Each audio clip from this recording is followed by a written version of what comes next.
मिश्रा गुरुलाई म निम्त्याउँछु। ओम गुरु स्वागत छ हजुरलाई। धेरै धेरै धन्यवाद। आजका प्रमुख अतिथि माननीय शिक्षा मन्त्रीज्यू, यस कार्यक्रमका संयोजन गर्नुहुने डाक्टर साउद सर,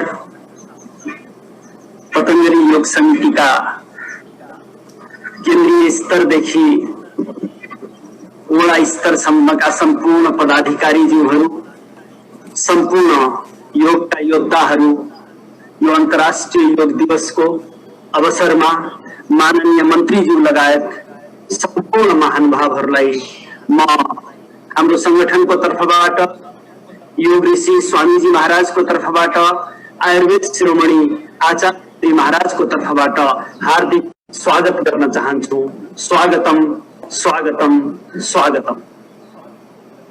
आदरणीय मित्रहरू, अन्तर्राष्ट्रिय योग दिवसको पृष्ठभूमिका बारेमा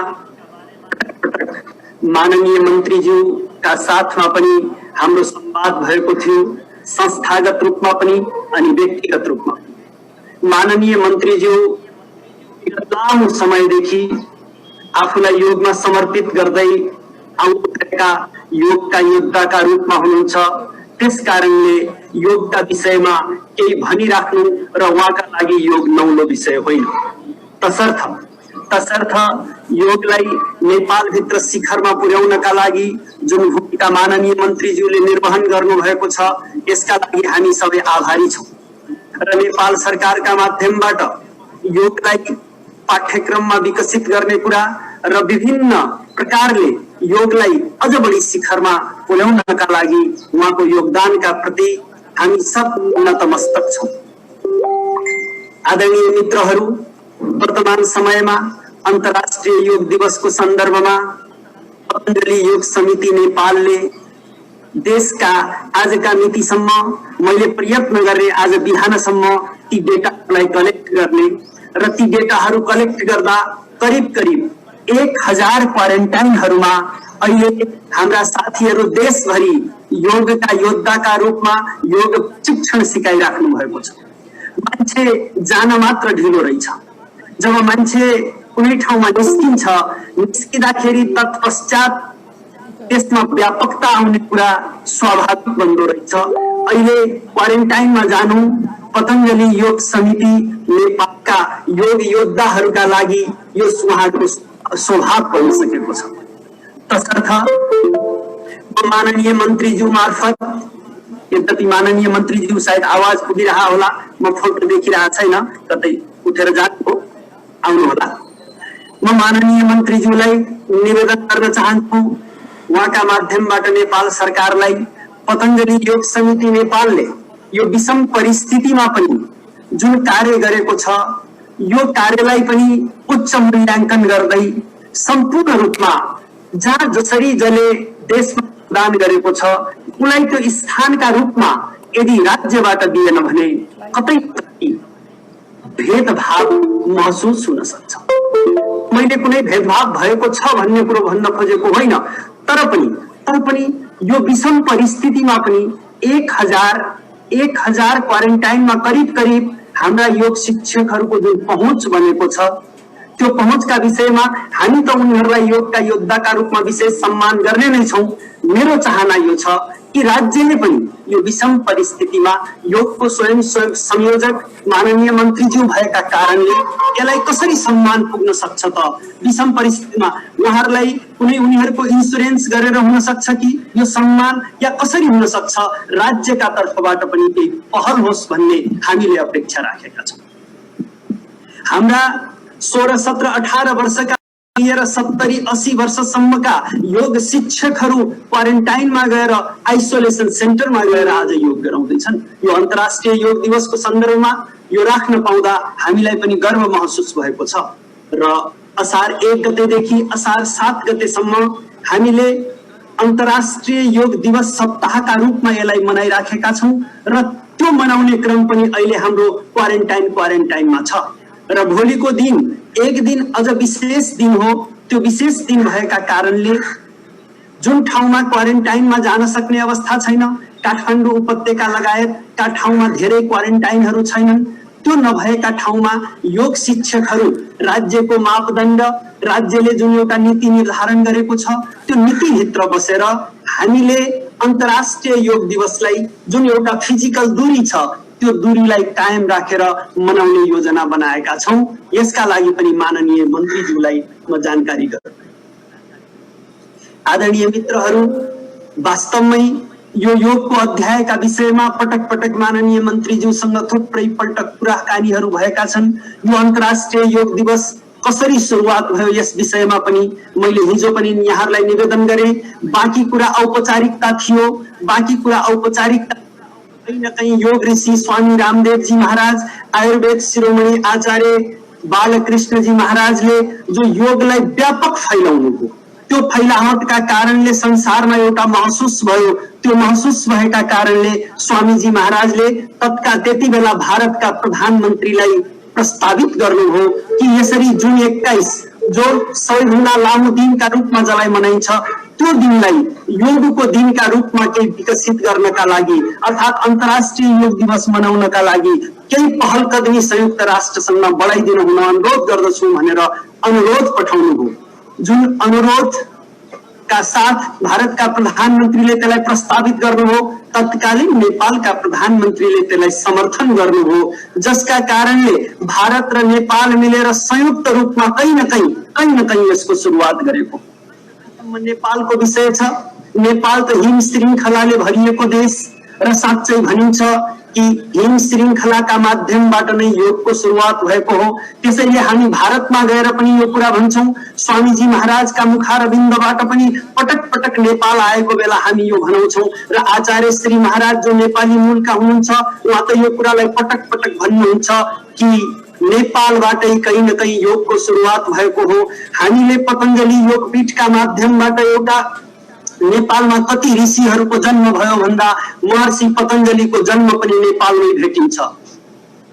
थुप्रै कपिलदेखि लिएर थुप्रै ऋषि मुनिहरू नेपालमा जन्म भएको देखिन्छ।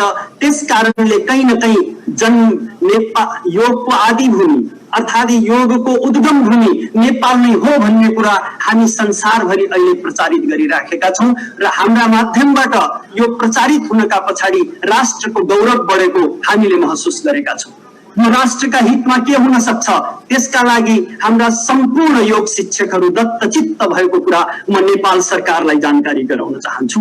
तसर्थ माननीय मन्त्रीज्यू यो कुरालाई पनि हृदयङ्गम गरी पतञ्जलि योग समितिले अग्रता प्रदान गरेका कार्यक्रममा जुन यहाँको सहभागिता भयो, यो सहभागितामा हामीलाई यहाँले सहर्ष स्वीकार गरेको हामीलाई महसुस भएको छ। अर्थात् पतञ्जलिले एउटा मूल्याङ्कन भएको हामीले महसुस गरेका छौं। यो निरन्तरता होस् र बाँकी जुन राष्ट्रिय कार्यक्रमहरू छन् ती कार्यक्रममा पनि माननीय मन्त्रीज्यू मार्फत पतञ्जलि योग समितिले जो व्यापक रूपमा गरेको छ यो व्यापकतालाई पूर्ण महसुस गरेर नेपाल सरकारसम्म यो सन्देश पुगोस् भन्ने हाम्रो चाहना छ। र म माननीय मन्त्रीज्यूलाई यति निवेदन गर्दै म हार्दिक स्वागत गर्न चाहन्छु। यस्तो योगी मन भएका व्यक्तित्व जो साँच्चै आजभन्दा 12-13 वर्ष अगाडि जति बेला उहाँसँग भेट हुँदाखेरि, जति बेला काठमाडौँमा हामीले योगको अध्याय सञ्चालन गरेका थियौं उहाँका साथमा, त्यति बेला मलाई महसुस भएको थियो वास्तवमै यस्ता योगी मन यदि सत्तामा आए भनेपछि, यदि शासन उनीहरूको हातमा भयो भनेपछि निश्चित रूपमा योगको उद्धार हुन सक्छ। निश्चित रूपमा योगका माध्यमबाट थुप्रै नेपालीहरूले कहीं न कहीं उन्नति र प्रगति गर्ने मौका पाउँछन् भन्ने जुन विश्वास यथार्थतामा रूपान्तरित भएको छ। लागि पनि यो सम्पूर्ण योगी मनलाई हाम्रो सम्पूर्ण पतञ्जलि योग समितिको यो मञ्चमा यहाँलाई हार्दिक स्वागत गर्न चाहन्छौं, हार्दिक अभिनन्दन गर्न चाहन्छौं र बाँकी अगाडिका यो जुनको एउटा टेक्निकल पक्ष छ यसको सीमा निश्चित हुन्छ।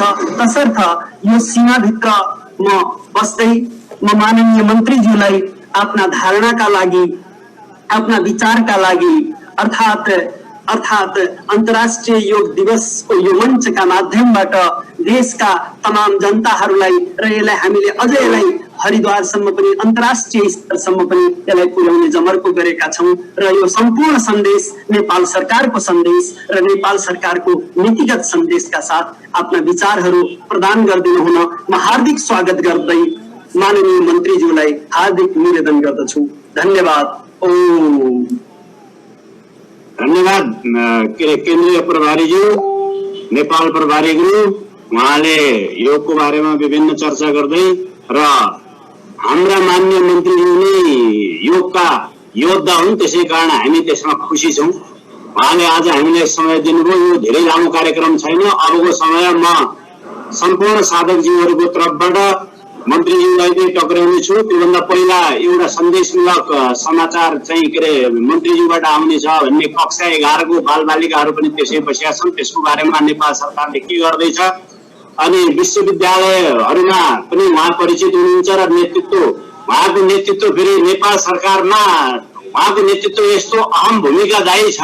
त्यसप्रति हामी यति खुसी छौँ, गौरवान्वित छौँ कि हामीसँग यस्ता नेतृत्व भएका अनि मन्त्रीज्यूहरू पनि हुनुहुन्छ। त्यसै कारण कार्यक्रमको सन्दर्भमा उहाँले जति प्रयास गर्नु भएको छ त्यसको बारेमा पनि सूचनामूलक गरी अनि त्यसै गरेर क्वारेन्टाइनमा योग योद्धाहरू जुन चाहिँ दैनिक रूपमा गरिरहेछन्, मन्त्रीज्यूले उहाँहरूलाई पनि सानो सूचना दिँदै अनि सबैलाई हर्षित पार्नुहुनेछ भन्दै हामीहरूको अबको सम्पूर्ण समय माननीय मन्त्रीज्यूलाई नै हामी टक्राउँदै उहाँलाई स्वागत गर्दछौँ। सम्बोधनको लागि स्वागत छ मन्त्रीज्यू। हस्, धन्यवाद। सबैलाई नमस्कार र सभाका अध्यक्षज्यू, यो कार्यक्रममा गाँसिनुभएका सबै विशिष्ट व्यक्तित्वहरू, अन्तर्राष्ट्रिय योग दिवसको उपलक्ष्यमा सबभन्दा पहिले म यहाँहरू सबैलाई हार्दिक शुभकामना दिन चाहन्छु। हामी सबैले अहिलेको बेलामा घरमा बसेर परिवारसँग बसेर योगका यो अन्तर्राष्ट्रिय योग दिवसलाई मनाउने भन्ने संयुक्त राष्ट्रसङ्घको नारा पनि छ र हामी सबै त्यो प्रक्रियामा लागिराखेका छौँ।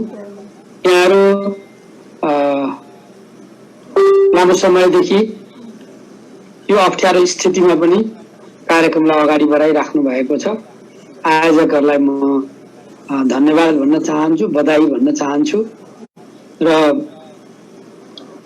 यो अहिलेको कोभिड-19 को महाविपत्तिको बेलामा हामी सबैले प्रविधिलाई प्रयोग गरेर योग र ध्यानका हाम्रा अभियानहरूलाई अगाडि बढाउनु पर्नेछ।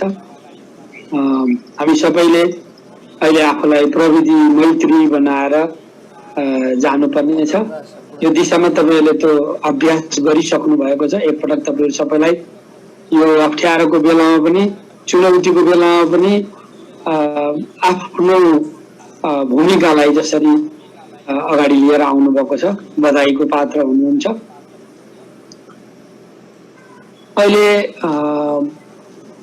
संसार एउटा महाविपत्तिमा छ। यो महाविपत्तिको बेलामा दुईटा कामहरू हामीले एकसाथ अगाडि बढाउनु पर्छ। संक्रमित हुनुभएका, क्वारेन्टाइनमा बस्नुभएका अथवा यसबाट जोखिमको माथिल्लो तहमा पुगेकाहरूको लागि हामीले हाम्रो विद्यमान स्वास्थ्य प्रणालीलाई मजबुत बनाएर त्यसको वरिपरि उपचार, हेरविचार, मनोवैज्ञानिक परामर्श आदि काम गर्नुपर्ने हुन्छ। यो कार्यक्रम अहिले क्वारेन्टाइनमा बसेर आफ्नो स्वास्थ्य लाभ गरिरहनु भएका या एउटा निश्चित संक्रमणको लागि बसिराख्नु भएका यो अहिलेको जो अवस्था छ, संक्रमण भन्नाले क्वारेन्टाइनबाट निस्केर आफ्नो घरमा जानु अगाडिको यो एउटा अन्तरिम अवधि भन्न खोजेको हो मैले। यस्तोमा बसिरहनु भएको छ। यहाँहरू सबैको स्वास्थ्य लाभको म कामना गर्दछु। यो महाविपत्तिको बेलामा हामी यो ढङ्गले आफूलाई पनि सुरक्षित गर्दै अरूलाई पनि सुरक्षित गर्दै अगाडि बढ्नुपर्ने यतिखेरको शिक्षा हो।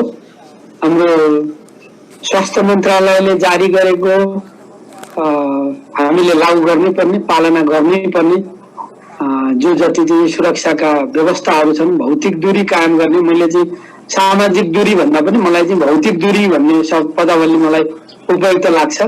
हामीले भौतिक दूरी कायम गर्दै सामाजिक एकता चाहिँ दोहोरो कायम गर्नुपर्छ। फेरि सामाजिक दूरी भन्नाले अर्को ढङ्गले यसलाई हामी सबैले बुझ्नु हुँदैन। यो स्वास्थ्य मन्त्रालयले तयार गरेको मान्यताहरू चाहिँ WHO ले अहिलेको बेलामा विश्व स्तरमा तयार गरेका मान्यतामा आधारित नै छन्। यसलाई हामीले कार्यान्वयन गर्नुपर्ने अवस्थाहरू छ। जनतामा यो संक्रमण नहोस्, समुदायमा यो नपुगोस् भनेर नै हामीले चैत्र 11 देखि बन्दाबन्दीको नीति लिएका हौं। अहिले पछिल्लो बेलामा रोगको विरुद्ध पनि र भोगको विरुद्धमा पनि अभियानात्मक ढङ्गले जानुपर्छ भनेर बन्दाबन्दीको परिवर्तित कार्यक्रमहरू आएको छ। अहिले पनि हामी बन्दाबन्दीमै छौं, तर यसको स्वरूपहरू बदलिएको छ। यो बेलामा अझ अनुशासित, अझ मर्यादित, अझ व्यवस्थित ढङ्गले हामीले काम गर्नुपर्छ। हाम्रा दाजुभाइ दिदीबहिनीहरू जो बाहिर हुनुहुन्छ उहाँहरू आइराख्नु भएको छ। यहाँहरू सबैलाई थाहा छ कि यो भाइरस बाहिरबाट आएको हो र यसलाई हामीले समुदायसम्म जान नदिनको लागि हामीले पहल प्रयत्न गर्नुपर्छ। यो बेलामा आफ्ना योगका कार्यक्रमहरूलाई त्यो प्रभावित भएका समुदायसँग जोडेर जसरी लिएर जानुभएको छ त्यो महत्त्वपूर्ण छ। यो बेलामा हामीले अर्को ध्यान दिनुपर्ने अर्को पक्ष, दोस्रो कार्यभार भनेको चाहिँ अब भाइरस विरुद्धको भ्याक्सिन अहिले बनिसकेको छैन। अझै कहिलेसम्म बन्छ भन्ने कुराको निश्चित छैन। यो बेलामा कतिपय विश्वविद्यालयहरूले, कतिपय देशहरूले यसमा काम गरिरहेका समाचारहरू पनि आइसकेका छन्, तर विश्वभरिका मानव जातिले यो भ्याक्सिन कहिले पाउँछन् भन्ने कुराको यकिन भएको छैन। यो स्थितिमा हामीले जोखिमकै बीच हाम्रो कामलाई अगाडि बढाउनु पर्नेछ। त्यसो गर्दाखेरि भाइरसले जित्ने कि मान्छेले जित्ने, मानव जातिले जित्ने यो लडाईँ छ। यो बेलामा मानव जातिले जित्नुपर्छ, जिताउनै पर्दछ र त्यसको लागि तपाईँ हामी सबैले पहल प्रयत्न गर्नुपर्छ। भाइरससँग लड्ने आफ्नो चाहिँ प्रतिरोधात्मक क्षमता, आफ्नो इम्युन सिस्टम मजबुत बनाउनु यतिखेर एकदमै आवश्यक छ। त्यो कोणबाट अहिलेको अन्तर्राष्ट्रिय योग दिवस मनाइरहँदाखेरि मैले यहाँहरू सबैलाई आग्रह गर्न चाहन्छु। नेपाल सरकारले पनि पटक पटक भनिसकेको छ कि हामीले हाम्रो जीवन पद्धतिलाई बदल्नुपर्छ। हामीले हाम्रै आफ्ना पूर्वीय खोजहरू छन्, हाम्रो अनुसन्धान भएर प्राचीन कालमै स्थापित भएका वैज्ञानिक मान्यताहरू छन्, त्यसलाई हामीले पक्रिनुपर्छ। हाम्रा जडीबुटीहरू छन्, हाम्रा आफ्ना यति बहुमूल्य ज्ञानहरू छन्, तिनीहरूलाई हामीले पक्रिनु पर्ने हुन्छ। यसमा पनि यहाँहरू सबैको ध्यान जानेछ। एक दिनमा, एक रातमा इम्युन सिस्टम बढ्ने होइन, त्यसले एउटा प्रक्रिया हुन्छ। त्यसको त्यो प्रक्रियालाई हामीले अवलम्बन गर्नुपर्ने हुन्छ। त्यो प्रक्रियालाई अवलम्बन गर्दाखेरि हामीले समयमा उठ्ने, व्यायाम गर्ने, एक्सर्साइजहरू गर्ने, हामीले चाहिँ योग ध्यान गर्नेबाट आफ्नो एउटा जीवनचर्या सुरु गर्ने, हाम्रा खानपिनहरूलाई यो सन्दर्भमा तिनीहरूलाई कसरी चाहिँ हाम्रो शरीरको यो प्रणालीलाई मजबुत बनाउन योगदान गर्न सक्नेछन् भन्ने कोणबाट तिनीहरूको बारे पनि हामीले पर्याप्त चर्चा गर्नुपर्ने हुन्छ। हामीलाई धेरै महत्त्वपूर्ण जडीबुटीहरू छन् जसको विभिन्न देशहरूले चाहिँ अनुसन्धान गरेर तिनीहरूको औषधीय गुणहरूलाई चाहिँ पुष्टि गरिसकेका छन्। यो बेलामा ती वस्तुहरू पनि हामीले अगाडि बढाउनु पर्ने हुन्छ, दिनुपर्ने हुन्छ। क्वारेन्टाइनमा होस् अथवा संक्रमित व्यक्तित्वहरूलाई अहिलेको बेला पनि त्यसका सकारात्मक पक्षहरू छन्।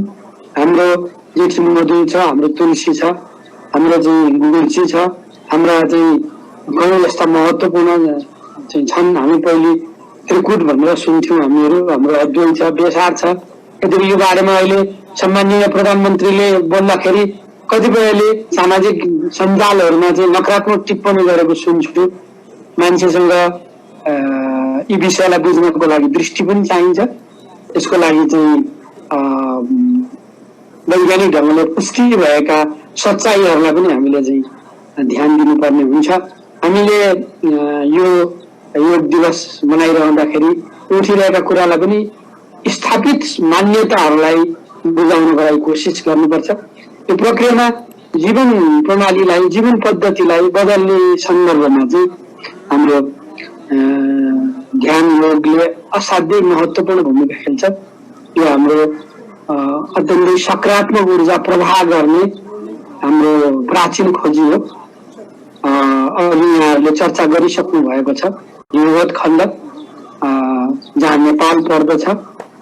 र हामी योग ध्यानको हामी जब चर्चा गर्छौँ, अहिलेको यो अन्तर्राष्ट्रिय योग दिवसको बेलामा हामीले विगतमा भूमिका खेल्ने आदरणीय व्यक्तित्वहरूलाई पनि हामीले सम्झने दिन पनि हो। यो आदियोगी आदि गुरु शिवको वरिपरि यो भूखण्डबाट हामीले चाहिँ हाम्रो योग ध्यानका मान्यताहरू विकास भए। हामीले यो बेला उहाँलाई सम्झिनुपर्छ। हामीले सम्झना गर्नुपर्छ कपिललाई। अघि चर्चा भइसकेको छ कपिल वस्तु, जहाँ उहाँको नाममा छ। हाम्रो यो भूखण्डबाट चाहिँ उहाँहरूले साङ्ख्य दर्शनहरू विकास गर्नुभयो। हामीले सम्झना गर्नुपर्छ बुद्धलाई, जहाँ विपश्यना जस्तो एकदम बहुमूल्य उहाँले ज्ञानहरू हामीलाई दिनुभएको छ। हामीले सम्झनुपर्छ पतञ्जलीलाई, जसले शिवको, जसले कपिलका मान्यताहरूलाई पक्रिनुभयो र हामीलाई अष्टाङ्ग योग दिनुभयो। हामीले यो बेला सम्झिनुपर्छ जनकलाई, अष्टवक्रलाई। हामीले सम्झिनुपर्छ हामीले मत्स्यनाथलाई, गोरखनाथहरूलाई। धेरै व्यक्तित्वहरू हुनुहुन्छ जसले यो भूमिका खेल्नु भएको छ। हाम्रो यो भूखण्डले निर्माण गरेको यो ज्ञान वास्तवमा प्राचीन कालमा स्थापित भएको ज्ञान हो। बीचमा विविध कारणले कुनै राज्यहरूले यसलाई पक्रिए, कुनैले पक्रेनन्, कुनै जनस्तरबाट अगाडि बढ्यो। अहिले एउटा यस्तो परिवेश छ, यो विपदले पनि हामीलाई नकारात्मक घटनाबाट पनि सकारात्मक ढङ्गले सोच्नलाई हामीलाई प्रेरित गरेको छ। अहिले हामी अन्तर्राष्ट्रिय योग दिवस मनाइराखेका छौँ। नेपाल त त्यस्तो भूमि हो जहाँ हामीले हाम्रो राष्ट्रिय योग दिवस पनि मनाउँछौँ। संसारमा कहीँ पनि छैन यस्तो। हामीले यतिखेर यो सेरोफेरोमा सकारात्मक सोचहरूलाई अगाडि बढाउनु पर्दछ। र यो दक्षिण एसियाले विश्वलाई नै दिएको विषय हो, यो ज्ञान हो। यो भोलि हामी अन्तर्राष्ट्रिय योग दिवस शिक्षा विज्ञान प्रविधि मन्त्रालयले संयोजन गरेर अगाडि बढाउँदैछ। मैले भोलिको कार्यक्रमको लागि आज म सम्माननीय प्रधानमन्त्रीलाई पनि भेट्न जाँदैछु। उहाँको सम्बोधनको लागि पनि मैले चाहिँ आग्रह गर्दैछु। हामीले एउटा योगको राष्ट्रिय हाम्रो अभ्यास क्रम तयार गरेका छौँ। गएको राष्ट्रिय योग दिवसकै बेलामा सोनाम साथीको संयोजकत्वमा योग क्षेत्रका अभियन्ताहरूले बनाउनु भएको त्यो सामग्री थियो। हामीले त्यसलाई अडियो भिजुअलमा तयार गर्ने भनेर तयारीमा लागिराखेका थियौँ। तर चैतमा यो कोभिडको समस्या आइसकेपछि हामीले आफै सुरक्षित हुनुपर्ने, अरूलाई सुरक्षित गर्नुपर्ने भएकाले हामीले त्यो सामग्री उत्पादन गर्न सकेनौँ। हामी भोलि यो अन्तर्राष्ट्रिय योग दिवसको दिन नेपालबाट हामीले आफ्नो एउटा अभ्यास क्रमलाई, त्यसलाई हामी प्रोटोकल भन्छौँ, भोलि हामी सार्वजनिक गर्दैछौँ। सम्माननीय प्रधानमन्त्रीबाटै त्यसलाई सार्वजनिक गर्ने तयारी छ। हाम्रो सम्माननीय राष्ट्रपति मन्त्रीज्यूहरू धेरैले आफ्नो एकग्रता जनाउनु भएको छ। यहाँहरू सबैलाई कार्यक्रममा सहभागी हुनको लागि पनि हार्दिक आमन्त्रण गर्छु, आग्रह गर्छु। कोभिडको एकातिर यो भाइरसलाई चिन्ने बुझ्ने प्रक्रिया चलिराखेको छ, अर्कोतर्फ यसले जो महाविपत्ति लिएर आएको छ, हाम्रो अगाडिपट्टि धेरै प्रश्नहरू यसले खडा गरेको छ, जसको उत्तर हामीले दिनुपर्छ। र उत्तर खोज्नको लागि चाहिँ हामीले वैज्ञानिक समुदायहरूलाई चाहिँ उहाँहरूले भनेका कुरालाई हामीले पक्रिनुपर्छ। यो बेलामा वैज्ञानिक समुदायले भनेका कुरालाई नै हामीले मानेर अगाडि बढ्नुपर्ने हुन्छ। डब्ल्युएचओले विगतमा सन् 2030 सम्ममा स्वास्थ्यमा मानसिक समस्या अत्यन्तै धेरै बढेर जानेछन् भनेर घोषणा गरेको थियो। नेपालको सन्दर्भमा पनि यदि हामीले यसलाई समयमा नियन्त्रण गर्न सकेनौँ भने भयावह दृश्य आउन सक्दछ भन्ने चाहिँ उद्घोष थियो। र अहिले म देख्छु कि सन् 2030 होइन, अहिले हामी यही वर्षदेखि नै मानसिक समस्याहरू रोगहरू पनि ठुलो स्तरबाट चाहिँ विश्व स्तरमा देखा परिराखेका छन्। त्यस कारणले यो नयाँ परिस्थितिमा हामीले नयाँ ढङ्गले कामलाई अगाडि बढाउनु पर्ने आवश्यकताहरू छन्। हामीले यो बेलामा यो ध्यानको बारेमा एउटा सबैको एउटा साझा वैज्ञानिक दृष्टिकोण बनाउन आवश्यकता छ। अर्कोतर्फ हामी सबैले मिलेर यो सङ्कटको बेलामा हामीले काम गर्ने जरुरी छ र हामीले यतिखेर समृद्ध नेपाल सुखी नेपालीको एउटा विराट आकांक्षा राखेका छौँ। हामी निरोगी नेपाल निर्माण गर्न चाहन्छौँ। यसको लागि योग र ध्यानले ठुलो योगदान गर्न सक्दछ।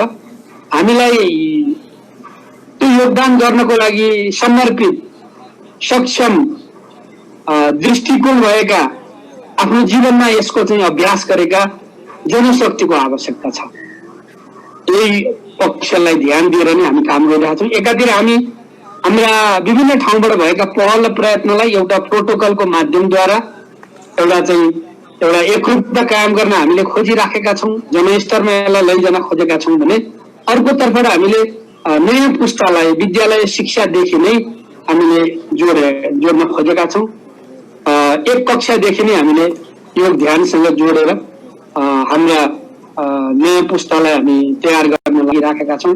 यही बेलामा हामी योगमाया आयुर्वेद विश्वविद्यालय निर्माणको क्रममा हाम्रो विद्यार्थी सहमा पुगिसकेको छ।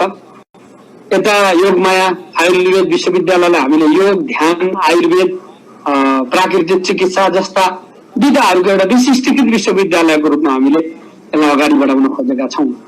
विभिन्न ठाउँबाट कामहरू नभएका होइनन्, तर विशिष्टीकृत ढङ्गले कामहरू अगाडि बढेका छैनन्। त्यस कारणले हामीले अलि व्यवस्थित ढङ्गले कामलाई लैजानु पर्नेछ। तल आधारभूत जनशक्ति, मध्यम स्तरीय जनशक्ति र उच्च स्तरीय जनशक्ति निर्माण नगरिकन यो योग ध्यानलाई जन जनमा पुर्याउने र यसलाई मूलधार बनाउन सकिँदैन। हामीले विभिन्न सङ्घ संस्थाहरूको तर्फबाट काम गरिराखेका छौँ। पतञ्जलिको तर्फबाट काम भइराखेको छ, म बधाई भन्न चाहन्छु। विभिन्न सङ्घ संस्थाहरू छन्, आफ्नो ठाउँबाट पहल प्रयत्नहरू भइराखेका छन्, तर यसलाई राज्यले संयोजन गरेर व्यवस्थित गरेर त्यस्तो जनशक्ति तयार गर्ने दिशामा जानुपर्छ भनेर नै यो विशिष्टीकृत विश्वविद्यालय ल्याउन खोजिएको सिटिभिटीबाट पनि हामीले मध्यम स्तरीय जनशक्ति उत्पादनको लागि आयुर्वेद, जडीबुटी, प्राकृतिक चिकित्सा, योग ध्यानको हामीले सामग्रीहरू बनाएर पठन पाठनको प्रक्रियामा हामी अगाडि गइराखेका छौँ। र यो एउटा योग ध्यान आयुर्वेद पूर्वीय ज्ञान शिक्षालाई हामीले वैज्ञानिक ढङ्गले अगाडि बढाउनु छ। म यहाँहरू सबैलाई के भन्न चाहन्छु भने अन्धविश्वासमा विश्वास नगर्नुहोस्। हामी योग ध्यानको नाउँमा अन्धविश्वास कसैले पनि बाँडेको छ भने त्यसको विरुद्धमा तपाईँ खडा हुनुहोस्। किनभने यो ज्ञान हो, यसले उज्यालो दिन्छ, यसले शक्ति दिन्छ, यसले तागत दिन्छ। अहिले तपाईँहरूलाई थाहा छ हाम्रो मन्दिरहरू बन्द छन्, मस्जिदहरू बन्द छन्, चर्चहरू बन्द छन्। अहिले सार्वजनिक भिडभाड हुने ठाउँहरू बन्द छन्, स्कुल कलेजहरू बन्द छन्। बन्द हुँदा हुँदै पनि हामीले अहिलेको परिवेशमा जनसमुदायलाई ठिक ढङ्गले चाहिँ ज्ञान दिएर उहाँहरू स्वयंलाई तयार पारेर काम गर्ने ढङ्गले लैजानु पर्ने हुन्छ। कतिपय सङ्घ संस्थाहरूको तर्फबाट यस्तो सङ्कटको बेलामा पनि सत्य तथ्य भन्नुभन्दा पनि आफ्नो स्वार्थमा आधारित ढङ्गले कतिपय अज्ञानता बाँड्ने, अन्धविश्वास बाँड्ने जस्ता काम भएका छन्। हामीले एउटा व्यापक जनचेतनाको अभियान यही बेलामा चलाउनु पर्नेछ। हामी वैज्ञानिक समुदायले भनेको कुरालाई जनसमुदायले अंगीकार गरेर जानुपर्छ। हामी योग ध्यानमा लागेका जो पात्रहरू छौँ, अभियन्ताहरू छौँ, हामीहरू पनि त्यो वैज्ञानिक समुदायमै पर्दछौँ। हामीले यसको बारेमा ठिक ढङ्गले हामीले बुझाउनुपर्छ, सिकाउनु पर्दछ। स्वयं एउटा व्यक्तिलाई भित्रपट्टिबाट तयार गर्नु र उसको गरेको अभ्यासको आलोकमा आम जनसमुदायलाई तयार पार्दै लिएर जानुपर्ने अहिलेको आवश्यकता छ। मैले 2-3 प्रकारका समस्या देख्दछु अहिले ठिक दिशामा जान। एउटा त त्यो धार्मिक रूपमा अलि अन्धता फैलाउने, कोडबाट पनि सच्चाई पक्रिन समस्या भएको छ। म कुनै एउटा धर्मको कुरा गर्दिनँ। म तपाईहरुले बुझिसक्नु भएको छ कि वास्तवमा चाहिँ वैज्ञानिक समुदायले भनेका सच्चाईलाई पक्रिन नदिने ती ठाउँबाट कोसिसहरू भएका छन्। हामीले चिर्नै पर्छ यो सच्चाईलाई। दोस्रो हाम्रो समस्या कहाँ छ भन्दाखेरि हामीले विगतदेखि अभ्यास गरेका कतिपय कुरीतिहरू छन्। कुरीतिहरू समाजमा कुनै न कुनै ढङ्गले जरा गाडेर बसेका छन्। मैले भन्नु पर्दैन मोक्सी प्रथा हुँदैन भनेर, मैले भनिरहनु पर्दैन छाउपडी प्रथाको बारेमा, मैले भनिरहनु पर्ने त्यस्ता थुप्रै कुरीतिहरू हाम्रो बीचमा छन्। त्यो कुरीतिहरूले पनि सत्य पक्रिन दिइराखेको छैन। दोस्रो प्रवृत्ति, यो प्रवृत्तिलाई पनि हामीले बुझ्नुपर्छ। तेस्रो प्रवृत्ति चाहिँ आफूलाई बुझेको भन्ने तर यसका सच्चाईलाई नपक्रिने, आत्मसात नगर्ने, गम्भीर नहुने, यो समस्याहरू पनि छन्। यी सबै प्रवृत्तिहरूलाई चिन्दै हामीले वैज्ञानिक समुदायले भनेका कुरालाई स्थापित गर्नको लागि हामी सबैले काम गर्नुपर्छ। अन्तर्राष्ट्रिय योग दिवसको सन्दर्भमा यो पक्षमा पनि हामीले ध्यान दिउँ। म यहाँहरू सबैलाई आग्रह गर्न चाहन्छु। मलाई पहिले पनि यो कार्यक्रमको निम्ता दिनुभएको थियो। सप्ताहव्यापी रूपमा अहिले अन्तर्राष्ट्रिय योग दिवसको सेरोफेरोमा एउटा सकारात्मक ऊर्जाहरू प्रवाह भइराखेको छ। म संयोग यो भोलिको अन्तर्राष्ट्रिय योग दिवसको एक दिन अगाडि तपाईहरुसँग यसरी चाहिँ भाग लिन पाएँ, सहभागी हुन पाएँ, आफ्ना कुरा भन्न पाएँ, खुसी प्रकट गर्न चाहन्छु। तपाईहरु यो एक दिन एक हप्ता मनाएर औपचारिकता दिने चीज होइन। यो हर क्षण हर समय यो प्रति सचेत र सजग भएर अगाडि बढ्ने विषय हो। यो ज्ञान त्यस्तो ज्ञान हो। यसले चरित्र निर्माण गर्छ, यसले सिप सिकाउँदछ, यसले ज्ञान दिन्छ। यो निरन्तर हर पल म तपाईहरुलाई के भन्न चाहन्छु भनेदेखि आसनहरू गर्नुस्, प्राणायामहरू गर्नुस्, तर यदि तपाईले हाम्रो दिमाग र मनसँग सम्बन्धित भएको तपाई यदि ध्यानसँग गाँसिनु भएन भने हाम्रो अभियान अपुरो हुन्छ, अधुरो हुन्छ। त्यसैले मैले ध्यान र योग भन्ने पदावली किन राख्दछु भने योग भित्र ध्यान पनि पर्दछ। तर कतिपयले योग भन्ने भित्रपट्टि ध्यान धारणा र समाधिसँग जोड्न सक्नु भएको छैन। महर्षि पतञ्जलिले को अष्टाङ्ग योगलाई ठिक ढङ्गले बुझ्ने हो भनेदेखि हाम्रो बाहिरी शरीर र हाम्रो भित्री मनसँग सम्बन्धित भएर त्यसलाई एउटा समग्रतामा विकास गर्नुभएको छ। इतिहासका तिथिमिथिहरूमा तलमाथिहरू पर्लान् र तर सबै हाम्रा अभियन्ताहरूले आफ्नो जीवनकालमा प्रयोग गरेको सच्चाईकै आधारमा यी चिजहरू बनेका छन्। शरीरलाई चाहिँ हामीले चलायमान बनाउनु पर्छ, तर हामीले दिमागलाई पनि चाहिँ हामीले चाहिँ रेस्ट दिन सक्नु पर्दछ। विचार रहितताको एउटा जागृत र एउटा चाहिँ सचेत अवस्थामा हामीले त्यसलाई लैजानु पर्दछ। अहिले मनोदैहिक समस्याहरू एकदमै धेरै भएको बेलामा अझ बढी हामीले जोड दिनुपर्ने चाहिँ यो ध्यान धारणा र समाधिमा हो। म तपाईहरु जो अभियानमा लाग्नु भएको छ यो पक्षमा अझ बढी जोड दिदिनुस्। मैले युनिभर्सिटीको आवश्यकता किन देखेँ आफ्नो जीवनमा भन्दाखेरि युनिभर्सिटीबाट हामीले शिक्षा पनि दिनुपर्ने छ, युनिभर्सिटीबाट हामीले चाहिँ अनुसन्धान पनि गर्नु छ र हामीले युनिभर्सिटीबाट सेवा पनि गर्नुपर्ने छ। यो तीनवटा काम गर्नको लागि हामीलाई नेतृत्वदायी त्यस्ता संस्थाहरू चाहिएको छ। हो त्यस्तो संस्था हामीले निर्माण गर्नुपर्ने छ। म यहाँहरूलाई यो कुरा पनि राख्न चाहन्छु। योग दिवसको उपलक्ष्यमा, अन्तर्राष्ट्रिय योग दिवसको उपलक्ष्यमा फेरि भोलि हाम्रो कुनै न कुनै ढङ्गले हाम्रा सम्पर्कहरू हुनेछन्। हामी आफ्ना भावनाहरूलाई हामीले चाहिँ एकअर्काको बिचमा बाँड्नेछौँ। मेरो 8 बजेको अर्को कार्यक्रम भएको कारणले म 7:30 मा पुग्छु भनेर भनेको थिएँ। कुरा राख्दा राख्दै 8:15 भयो। मलाई तपाईहरुसँग बोल्न, विषयहरू राख्न, दृष्टिकोणहरू निर्माण गर्नको लागि विषयहरू धेरै छन्, तर आज मैले अरू कामको कारणले गर्दाखेरि अहिले अरू समय मैले यहाँहरूको लिन सकिनँ। म यो कार्यक्रमको सफलताको कामना गर्छु। अन्तर्राष्ट्रिय योग दिवसको शुभकामना फेरि एकपटक दिन चाहन्छु। यसलाई औपचारिकतामा सीमित नगरौँ, यसलाई हाम्रो जीवन पद्धति बनाऊ। अहिले हामीले 10 को परीक्षाको बारेमा केही नयाँ निर्णय गर्यौं, यसलाई मर्यादित बनाउनु जरुरी छ। 11 को बारेमा पनि हामी विद्यालयको आन्तरिक मूल्याङ्कनको आधारमा हामी अगाडि बढाउन खोजिराखेका छौं। 12 को परीक्षा परिस्थिति सहज भएपछि गराउने दिशामै छौं हामीहरू। विश्वविद्यालय र सिटिभिटीका सन्दर्भमा पनि हामी केही तयारीहरू गरिराखेका छौं र यो बीचमा हामीले यो स्कुलहरू ढिलो खुल्ने भएको कारणले एउटा कार्यक्रम लिएर आएका छौं। 1 गतेबाट सुरु भएको छ। यो कार्यक्रम सुनिरहनुभएका सबैलाई म के आग्रह गर्न चाहन्छु भने घरमा बसेका विद्यार्थी भाइ बहिनीहरूलाई शिक्षासँग जोडिदिनुस्, घरलाई शिक्षालय बनाइदिनुस्।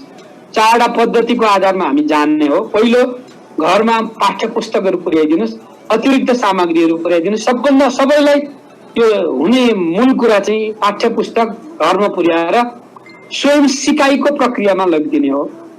दोस्रो विषय, हामीले रेडियो र एफएमहरूबाट पठन पाठन गर्न खोजेका छौं।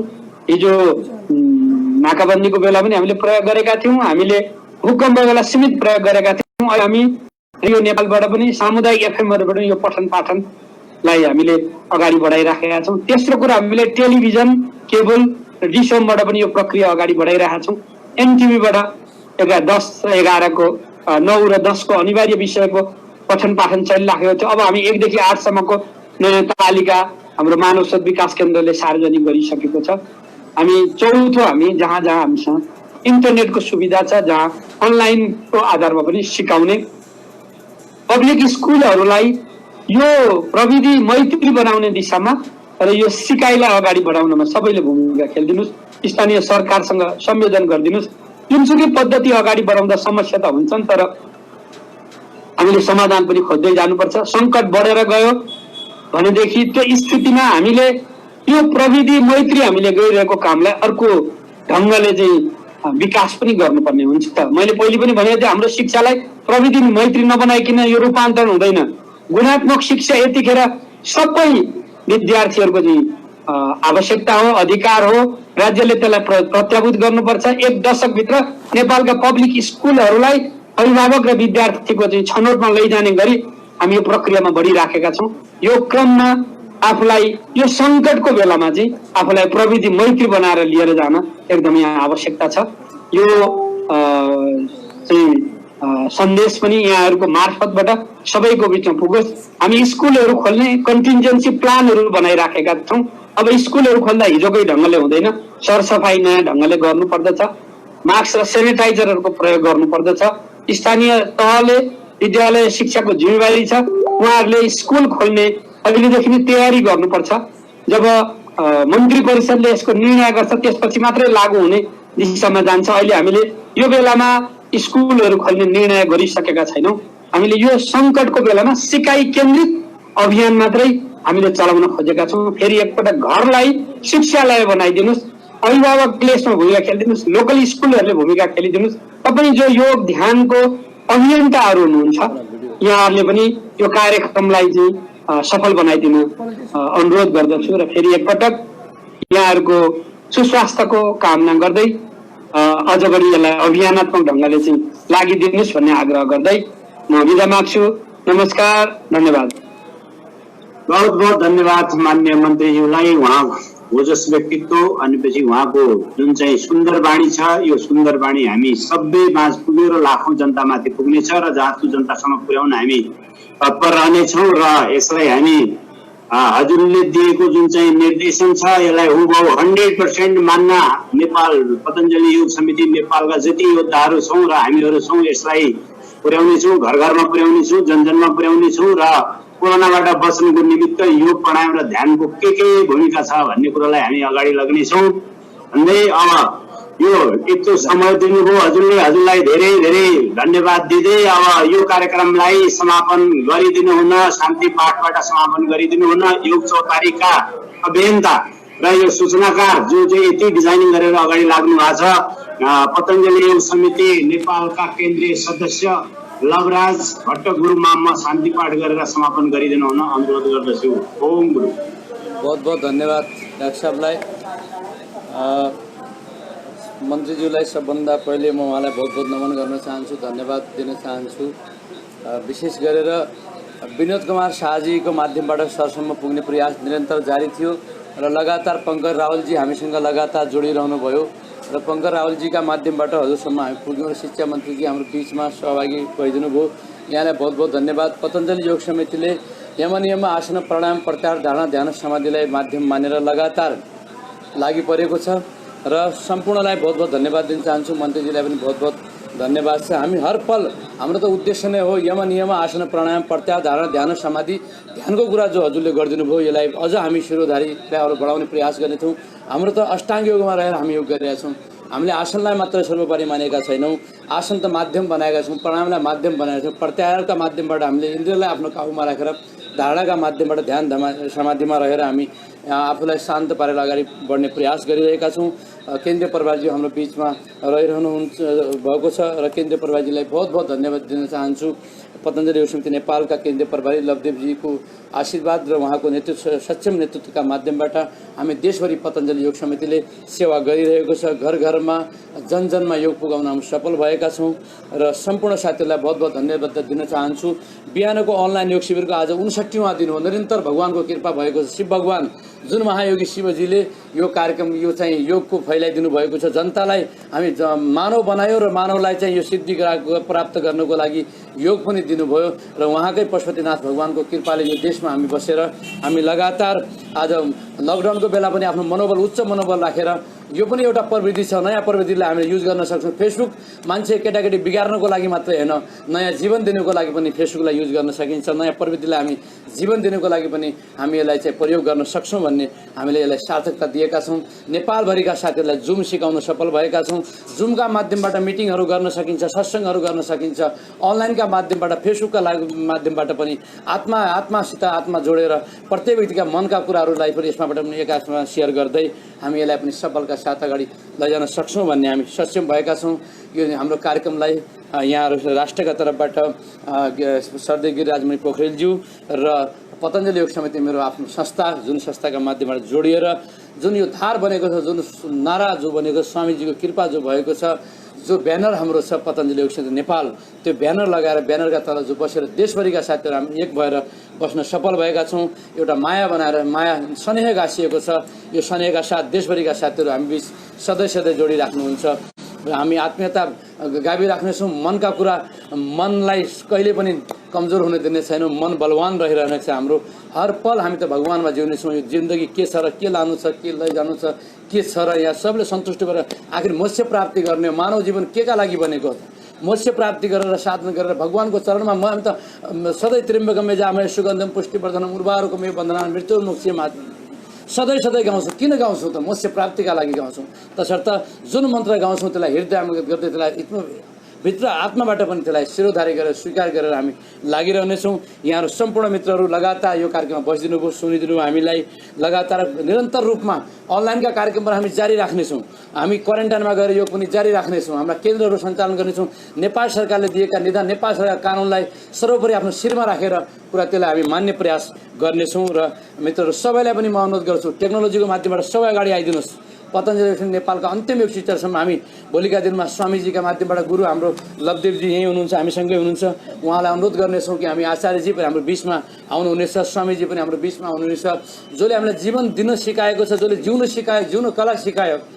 हामी कहाँ थियौँ हिजोका दिनमा, आज हामीलाई एउटा मानव बन्न सिकाएको छ। त्यस्ता गुरुलाई सबले मान्नुपर्छ।